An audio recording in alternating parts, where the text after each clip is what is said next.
Hello বন্ধুরা, আজকে আমরা দেখব আবু মোহাম্মদ আবদান তিনি বলছেন কিয়ামতের আগে যে 10টা আলামত হবে সেই বিষয়ে। তো বন্ধুরা, ভিডিওটা শুরু করা যাক। তা আমি আপনাদেরকে জানিয়ে রাখি যে আমি যেহেতু আখিরুজ্জামান স্টাডি করেছি বা করছি, এখনও কিন্তু 3টা বড় বড় ভূমিকম্প আসা বাকি আছে। নবী করিম সাল্লাল্লাহু আলাইহি ওয়াসাল্লাম একদিন মসজিদের সামনে যাচ্ছেন, সাহাবীরা ভিতরে বসে আছে। সাহাবীরা কোন একটা বিষয়ে কথোপকথন করছেন। নবী করিম সাল্লাল্লাহু আলাইহি ওয়াসাল্লাম জিজ্ঞাসা করলেন, তোমরা কি নিয়ে কথাবার্তা বলছো? সাহাবীরা বললেন যে আমরা কিয়ামতের আলামতগুলো নিয়ে কথা বলছিলাম। তখন নবীজি বললেন সাল্লাল্লাহু আলাইহি ওয়াসাল্লাম, 10টা আলামত আসার আগে কিয়ামত হবে না। কয়টা আলামত? 10টা। এই 10টা আসার আগ পর্যন্ত কিয়ামত হবে না, নিশ্চিন্ত থাকতে পারেন। কিন্তু এই 10টা কবে চলে আসবে এর কোনো গ্যারান্টি আছে? নাই। তার প্রথমটা হচ্ছে দাজ্জাল, মাসিহুদ দাজ্জাল মানুষের রূপে বের হবে। 2, ঈসা ইবনে মারইয়ামের আগমন। নবী ঈসা আলাইহিস সালাম আসবেন এবং তার হাতে দাজ্জাল নিহত হবে। কোথায় নিহত হবে সেটাও বলে দেওয়া আছে, প্যালেস্টাইনের বাবেলুদ নামক জায়গায়, যে জায়গাটা অলরেডি প্রস্তুত। 3 নাম্বার হচ্ছে দাব্বাতুল আরদ, জমিন থেকে একটা অদ্ভুত প্রাণী বের হবে যে মানুষের সাথে কথাবার্তা বলবে। এটা হাদিসে আছে কিন্তু, তা আমরা এখন নিঃসন্দেহে 90% মানুষ বিশ্বাস করবে না। এবং যারা একটু বেশি চেতনাধারী তারা বলবে যে মোল্লা মুন্সিদের কথা শোনো, প্রাণী বলে আবার কথা বলবে। কিন্তু হ্যাঁ, এই কথাটাই যদি নাসা বলে, যে হ্যাঁ একটা প্রাণী আছে পৃথিবীর গভীরে, সে অচিরেই বের হবে এবং কথা বলবে, দেখবেন সবাই বিশ্বাস করছে। দেখেন চিন্তাগত শিরক, চিন্তাগত শিরকটা দেখেন। যখন আমরা ওইসব মিডিয়া থেকে কোনো কথা আসে আমরা নিশ্চিন্তে নির্দ্বিধায় বিশ্বাস করি। আল্লাহ পাক হাদিসে বলছেন, নবী হাদিসে বলছেন দাব্বাতুল আরদ বের হবে, মানুষের সাথে কথাবার্তা বলবে, মানুষ বিশ্বাস করতে চায় না। আর কি? ধোঁয়া, এই ধোঁয়ায় আকাশ ছেয়ে যাবে, ধোঁয়া দিয়ে আকাশ ছেয়ে যাবে। এবং এত বড় ধোঁয়া বিশ্ববাসী কখনো দেখে নাই। এখন অনেকে বলছেন, এখনকার আধুনিক স্কলার যারা, অনেক স্কলারের এটা মত, এটা কিন্তু হাদিসে নাই, তাদের মত হতে পারে যে একটা নিউক্লিয়ার এক্সপ্লোশন হবে। সারা ওয়ার্ল্ড তো এখন নিউক্লিয়ার যুদ্ধের সামনে দাঁড়িয়ে আছে, তখন হয়তো বা ধোঁয়ায় পুরো বিশ্ব ছেয়ে যেতে পারে, এটা তাদের মত। এটা হতেও পারে, নাও হতে পারে, হওয়ার সম্ভাবনা কিন্তু আছে, উড়িয়ে দেওয়া যাচ্ছে না। ঠিক আছে, 4টা। 5 কি? 5 হচ্ছে ইয়াজুজ আর মাজুজ। ইয়াজুজ আর মাজুজ এই প্রকৃতি বের হবে, এরা কিন্তু আদম সন্তান এবং তারা পৃথিবীর পানি খেয়ে শেষ করে ফেলে দিবে, মহাসাগরের পানি খেয়ে শেষ করে ফেলে দিবে। তারপর এই যে 6, 7, 8 এই 3টা হচ্ছে 3টা বড় বড় ভূমিকম্প, যেটা বলতে গিয়ে আমি যে আসলাম যে 3টা ভূমিকম্প এখনও আসা বাকি আছে। নবীজি বলেছেন একটা পৃথিবীর পূর্ব দিকে হবে। পূর্ব দিক কোন দিক? এই যে Indonesia, Malaysia, Bangladesh, Pakistan, Myanmar, আপনার শ্রীলঙ্কা, এই পুরো কন্টিনেন্ট পূর্ব দিক, পৃথিবীর পূর্ব দিক। কোন কান্ট্রি এটা তো বলা হয় নাই, পূর্ব দিক বলা হয়েছে। এবং এখানে ভূমিকম্প বলা হচ্ছে না, বলা হচ্ছে ভূমি ধসে যাবে, মানে পুরো ভূমিটা নিচে চলে যাবে। এখন যারা এগুলো নিয়ে গবেষণা করেন তারাও কিন্তু সেম কথাই বলছেন, খেয়াল করে দেখেন। তারা হয়তো বিজ্ঞান দিয়ে ব্যাখ্যা করছেন, কিন্তু হাদিসে কিন্তু এটা বলা আছে। আরেকটা হচ্ছে পৃথিবীর পশ্চিম দিকে। আর পশ্চিম দিকে কেন হবে জানেন? সমকামিতার কারণে, সুদের কারণে, জেনার কারণে, পর্নোগ্রাফির কারণে, এবং সারা বিশ্বকে তারা যে জুলুমটা করছে, এই জুলুমের প্রতিফল হিসেবে আল্লাহ পাক ধসিয়ে দিবে। এর কোনো অস্তিত্বই থাকবে না। এখন মনে হচ্ছে না যে পুরো সারা ওয়ার্ল্ডকে রুল করছে, অস্তিত্বই থাকবে না, ভূমিধস। আরেকটা হচ্ছে পৃথিবীর মাঝখানে কারা আছে বলেন?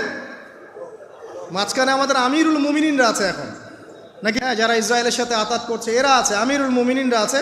তো সেখানেও একটা ফিতনা অপেক্ষা করতে থাকেন। তো এই কথাটা বলতে গিয়ে আমি এখানে এসেছি। পৃথিবীতে কিন্তু এখনও 3টা বড় বড় ভূমিকম্প বাকি আছে। আর সর্বশেষ আলামত হচ্ছে ইয়েমেন থেকে একটা আগুন বের হবে, বিশাল আগুন। এই আগুনটা মানব জাতিকে হাসরের মাঠের দিকে তাড়িয়ে নিয়ে যাবে। এই 10টা আলামত না আসা পর্যন্ত কিয়ামত হবে না। অতএব আপনি এখন রিল্যাক্সে নাকে তেল দিয়ে ঘুমান, নাকি ভাই?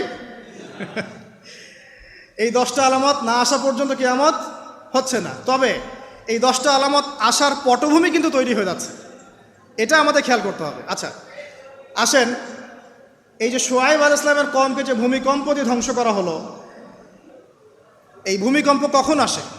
আল্লাহ পাক বলছেন তার রাসূলের মাধ্যমে, যখন সমাজের মধ্যে পাপ বেড়ে যাবে, অশ্লীলতা বেড়ে যাবে, মানুষ মাদককে হালাল মনে করা শুরু করবে, জেনাকে হালাল মনে করা শুরু করবে, এবং এই যে বেপরদামি বেড়ে যাবে, তখন সমাজের মধ্যে ভূমিকম্প দেখা দিবে, ভূমিধস দেখা দিবে। গান বাজনা বাদ্যযন্ত্রকে মানুষ হালাল মনে করা শুরু করবে, তখন এগুলো আসবে। তো এগুলো কি আসার বাকি আছে এখন? কি মনে হচ্ছে? আল্লাহ পাক আমাদেরকে হেফাজত করুন, আমিন। বাঁচার উপায় কি? ওই যে বললাম, রব্বানা বলেন, আতিনা মিন লাদুনকা রাহমা ওয়া হাইয়্যি লানা মিন আমরিনা রশাদা। এভাবেই ইতিহাস নিজেকে পুনরাবৃত্তি ঘটিয়েছে। কওমে লূত, মনে আছে? লূত আলাইহিস সালামের কওম, ইব্রাহিম আলাইহিস সালামের ভাতিজা ছিলেন লূত আলাইহিস সালাম। তাকে আল্লাহ পাক একটা কওমকে দাওয়াত দেওয়ার জন্য পাঠালেন, যেই কওম এমন পাপ করছে যেই পাপ ইতিহাসে কেউ কখনো করে নাই। ওই কওমের আগ পর্যন্ত পৃথিবীতে কেউই এই পাপটা কখনো করে নাই। কি পাপ? কে বলতে পারবেন? সমকামিতা। কি পাপ? সমকামিতা। এখন তো অ্যাভেলেবল দেখছি আমরা, এখন আর অ্যাভেলেবল দেখছি না, ছেলে ছেলে বিয়ে করছে, মেয়ে মেয়ে বিয়ে করছে। এবং বড় বড় কান্ট্রিজ যেগুলো আছে আপনার আমেরিকা, ব্রিটেন, অস্ট্রেলিয়া, কানাডা, সব জায়গায় এগুলো হালাল। এগুলো হালাল। স্বাধীনতা, বাক স্বাধীনতা। আর আপনি চাইলে একটা মেয়েকেও বিয়ে করতে পারেন, ছেলেকেও করতে পারেন। আবার কোরআনে বলেছে ছেলে ছেলে সমকামীর কথা, কিন্তু এই যুগে এসে আমরা দেখছি মেয়ে মেয়েও সমকামী। সুবহানাল্লাহ। এবং এটা আমাদের দেশে ছড়িয়ে পড়ছে, এটা কিন্তু অ্যালার্মিং একটা বিষয়। আমরা সবাই বাইরে ভালো মানুষের মুখোশ ধরে আছে ঠিকই, কিন্তু ভিতরে ভিতরে সমাজ এগুলো চলছে। এগুলোকে যদি এখনই আমরা যদি এটাকে ডিফেন্ড করতে না পারি, তাহলে কিন্তু সমস্যা। আগামীতে দেখা যাবে যে আমাদের পরিবারের মধ্যে এগুলো ঢুকে যাচ্ছে, নাউজুবিল্লাহ। এখনকার জরিপ বলছে যে 20 থেকে 30 জন মানুষের মধ্যে একজন মনে করে যে সমকামিতা ভালো জিনিস বা এটা একটা স্বাধীনতা। আগে বলা হতো যে এটা একটা মানসিক রোগ। আপনি 10 বছর আগের ডাটা দেখেন আর 10 বছর পরের ডাটা দেখেন, এখন আপনাকে বলা হবে এটা একটা বাক স্বাধীনতা। আগে বলা হতো মানসিক রোগ। তো এই কওম ছিল কওমে লূত। আল্লাহ পাক এদেরকে এমনভাবে ধ্বংস করেছেন যেভাবে পৃথিবীতে কোনো কওমকে আল্লাহ পাক ধ্বংস করেন নাই, কাউকে না। কিভাবে? আল্লাহ পাক 2 জন ফেরেশতা পাঠিয়েছিলেন, জিবরাইল আলাইহিস সালাম এবং মিকাইল আলাইহিস সালাম। তাদেরকে সুন্দর যুবকের আকৃতিতে পাঠিয়েছেন, সুন্দর সুন্দর যুবক। সুবহানাল্লাহ। এগুলো বলতে খারাপ লাগে যে এখন ছোট ছোট বালকদেরকেও দেখি বলাৎকার করা হচ্ছে না? নিউজগুলো পান না? আর আমরা এটা জঘন্য প্রতিবাদ করছি। আসলে কোনো কোনো ক্ষেত্রে দেখা যায় যে ইসলামী কিছু প্রতিষ্ঠানের মধ্যে এই রোগ ঢুকে গেছে। তো এটা কিভাবে হলো, আসলে কিভাবে হয়েছে আমি আপনাকে বলছি। দেখেন, আমি আপনাকে মূল জায়গাটাতে বলছি। এই যে মানসিক বিকৃতি, অসুস্থতাটা হয়েছে অনলি পর্নোগ্রাফির কারণে, অনলি পর্নোগ্রাফি। যেমন পর্নোগ্রাফি দেখতে দেখতে সবাই বাসায় এগুলো ইন্টারনেটে আপনার ফোনে সবাই যখন দেখতে অভ্যস্ত হয়ে গেছে, তখন ইন্টারনালি আমরা সবাই পশু হয়ে গেছে।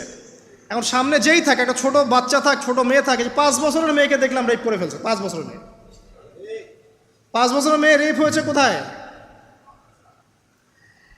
বলতে চাচ্ছি না, কারণ এগুলো বললে তো নিজেদের দোষ প্রকাশ করা হয়।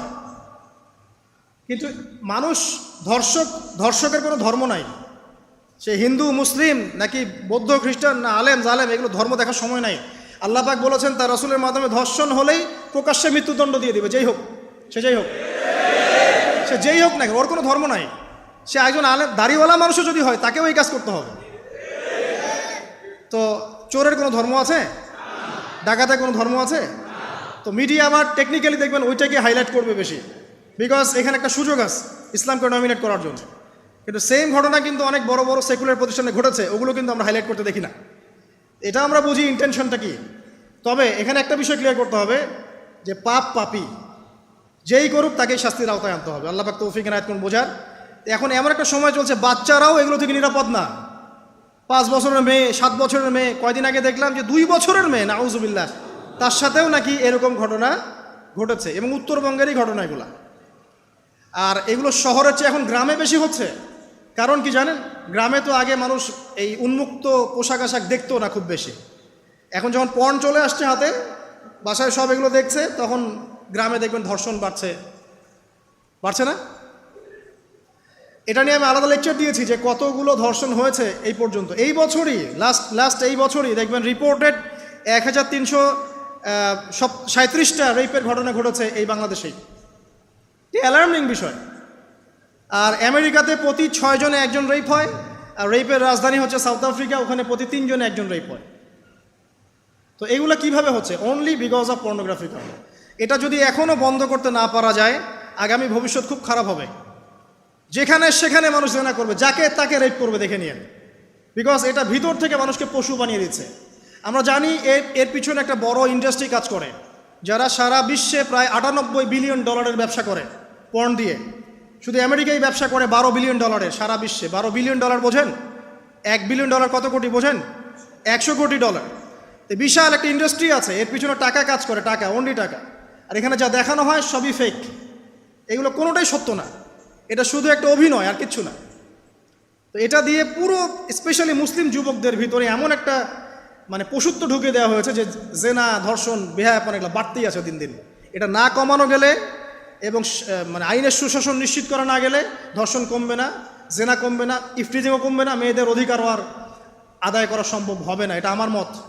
বাকিটা আপনারা ভেবে দেখেন, আপনারা অনেক বিজ্ঞ মানুষ আছেন, ভেবে দেখেন কি করলে এগুলো কমবে। যদি না ভাবি আল্লাহ পাক কি করবেন জানেন? একটা হাদিস বলি খালি। জাইনাব বিনতে জাহাশ রাদিয়াল্লাহু আনহা তিনি বলছেন, ইয়া রাসূলুল্লাহ সাল্লাল্লাহু আলাইহি ওয়াসাল্লাম, আনুহলিকু ওয়া ফিনা সালিহুন, আমাদের মধ্যে সৎ লোক থাকা অবস্থাতেও কি আমরা ধ্বংস হয়ে যাব? আমাদের মধ্যে সৎ যে অনেক ব্যক্তি আছে তারা থাকলেও কি আমরা ধ্বংস হয়ে যাব? নবীজি বলছেন, নাআম, হ্যাঁ তোমরা ধ্বংস হবে। ইযা কাসরাতিল খাবাস, যখন নোংরামি, অশ্লীলতা, বেহায়াপনা বাড়তে থাকবে, আলেম জালেম সব ধ্বংস হয়ে যাবে। তা আমরা আমাদের স্বার্থেই কথাগুলো বলবো, কারণ আমরা যদি এগুলোকে প্রতিহত করতে না পারি তাহলে আমাদের বাড়িতেও এই ফিতনা ঢুকে আসবে। আসবে না? আসবে। দেখে নিয়েন, আল্লাহ পাক বোঝার তৌফিক এনায়েত করুন, আমিন। তো কওমে লূতকে আল্লাহ পাক কী করেছেন? সুন্দর বালকের রূপে এই জিবরাইল আর মিকাইল আলাইহিস সালামকে পাঠিয়েছেন। এখন লূতের লোকরা বলছে যে তোমার ঘরে যে মেহমান দুজন এসেছে ওদেরকে আমাদেরকে দাও। নাউজুবিল্লাহ, বুঝতে পারেন নাই? তোমার ঘরে যে দুজন মেহমান এসেছে, ওই দুজন মেহমানকে নিতে এসেছে। লূত আলাইহিস সালাম বলছেন যে আমার হাউলাই বানাতিন কুনতুম ফাইলিন, তোমার যদি বিয়ে করার ইচ্ছা থাকে, আমার মেয়েরা আছে, তাদেরকে বিয়ে করা প্রয়োজনে। একজন নবী তার মেয়েকে বিয়ে দিতে যাচ্ছেন, তাও তোমরা এই পথে যেও না। তখন এই কওমে লূতের লোকরা বলছে, তুমি খুব ভালো করে জানো হে লূত আমরা কি জন্য এসেছি।